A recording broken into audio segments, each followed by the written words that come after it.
Hello friends, आज ना सकाळी नाश्त्याला होता हा अगदी मस्त असा पपई. इतका कमाल पिकला होता ना पपई, त्याच्यामुळे खायला सुद्धा खूप भारी लागत होता.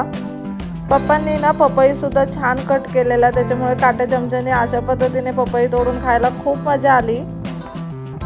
मस्त असं पपयाचा आनंद घेतला. त्याच्यानंतर ना आज मी काहीतरी स्पायसीने काहीतरी मस्त असं बनवणार होते, आणि ते म्हणजे कोरियन बार्बेक्यू व्हेज नूडल्स, जे की मॅगीचे नूडल्स आहे. त्याच्यामध्ये बऱ्यापैकी चिली ऑइल मी टाकलं होतं, आणि हे जितके टेस्टी लागतात ना तितकेच तिखट सुद्धा लागतात. यातलं जे चिली ऑइल असतं ना ते सगळं स्पायसी असतं, आणि मी जवळजवळ अर्ध्या पॅकेटच्या वर चिली ऑइल याच्यामध्ये टाकलेलं.